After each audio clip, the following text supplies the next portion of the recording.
Assalamualaikum warahmatullahi wabarakatuh.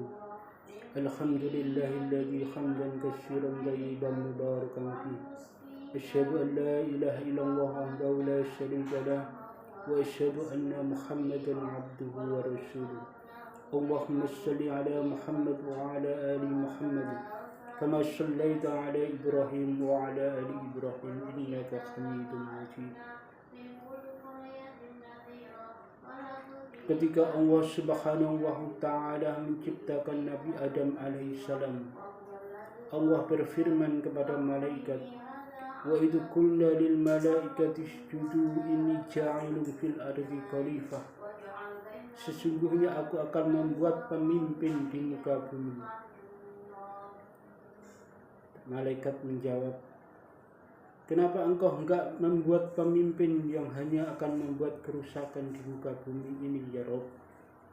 Inni a'lamu ma la ta'lamun.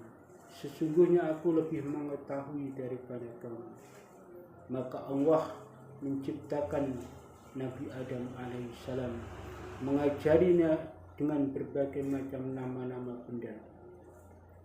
Kemudian Allah memanggil malaikat untuk menirukan sebagaimana Allah mengajari Nabi Adam alaihissalam. Tapi malaikat tidak bisa menirukan sebagaimana Nabi Adam alaihissalam. Kemudian Allah menyuruh malaikat untuk sujud kepada Nabi Adam alaihissalam. Dan malaikat pun bersujud kepada Nabi Adam alaihissalam dengan perintah Allah sebagai sebuah sujud penghormatan.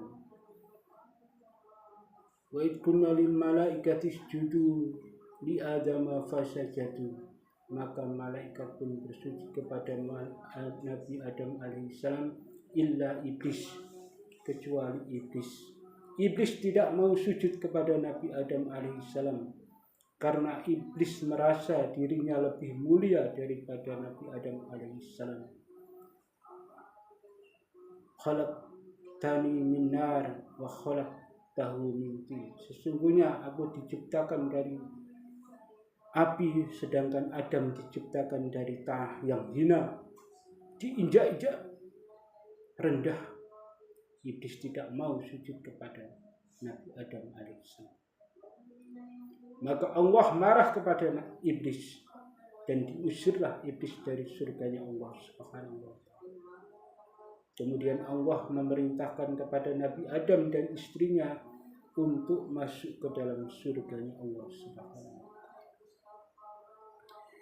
Masuklah ke dalam surgaku Adam dan istrimu.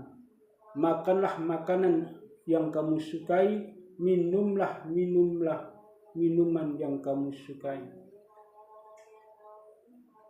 Tapi jangan sekali-kali kamu mendekati satu pohon. Wala taqrabah hadhihi syajara fatakuna minad dhalimin. Jangan kamu dekati salah satu pohon itu. Jika kamu tetap ingin mendekatinya, maka kamu termasuk orang-orang yang zalim. Kemudian iblis tidak terima Allah usir dari surga. Dia juga menginginkan Nabi Adam juga diusir dari surga. Maka dia bisikkanlah kepada Nabi Adam rasa was-was, rasa penasaran, supaya mendekati pohon terlarang yang dilarang oleh Allah Subhanahu wa Ta'ala. Maka singkatnya Nabi Adam tergoda, bukan saja mendekati pohon yang terlarang itu, bahkan Nabi Adam alaihissalam memakan buah yang terlarang tadi. Maka Allah marah. Kemudian Allah mengusir Nabi Adam, istrinya Hawa, dan iblis. Qulnah bitu minha jami'a. Keluarlah kalian semua dari surga. Akhirnya mereka semua diusir dari surga. Dari kisah ini kita bisa mengambil sebuah kesimpulan Iblis diusir Allah dari surga hanya satu kesalahan. Sebagaimana juga Nabi Adam diusir oleh Allah juga karena satu kesalahan. Karena memakan buah terlarang. Sedangkan iblis diusir dari surga hanya karena perasaan iri dengki dalam hati. Juga karena satu kesalahan. Bagaimana dengan kita? Berjuta kesalahan yang kita lakukan setiap harinya.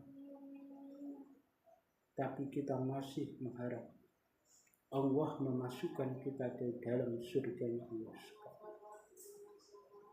Pantaskah kita masuk ke dalam surganya Allah? Tapi Allah Maha Baik. Allah cinta terhadap hamba-Nya. Dan bukti cintanya Allah itu dibuatlah 1 bulan dari 12 bulan, yaitu bulan suci Ramadan, yang di dalamnya Allah membuka luas selebar-lebarnya bagi hamba-Nya yang ingin memohon ampun kepadanya, mendekatkan diri kepadanya sedekat-dekat. Dan kalau kita merenungi bulan suci Ramadan, yang terbayang dalam diri kita hanya ada 3 saja.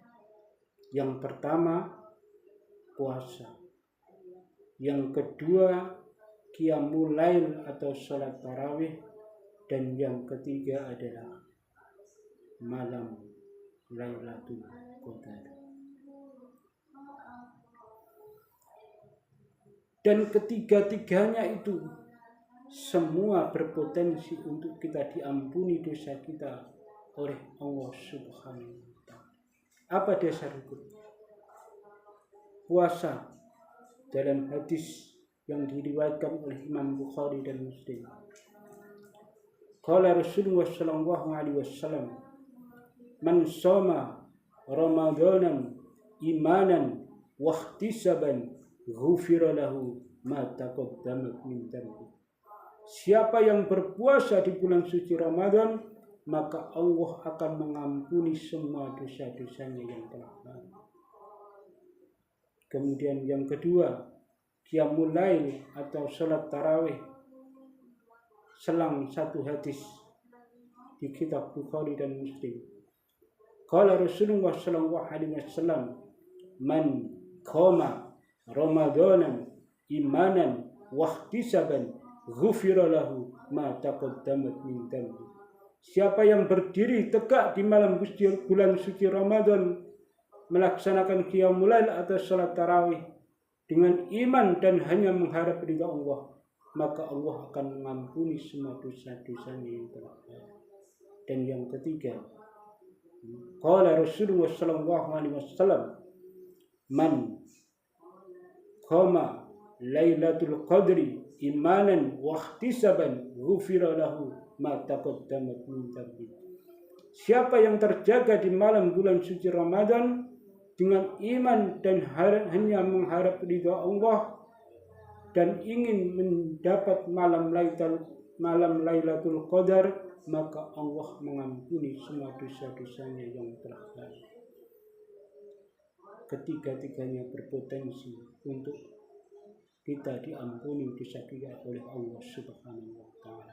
Maka sungguh celaka bila seorang yang bertemu dengan bulan suci Ramadan sampai akhir bulan suci Ramadan tidak mendapatkan ampunan dari Allah Subhanahu wa Ta'ala. Semua ibadah yang kita lakukan di bulan suci Ramadan ini berpotensi untuk kita diampuni semua dosa-dosa kita oleh Allah Subhanahu wa Ta'ala.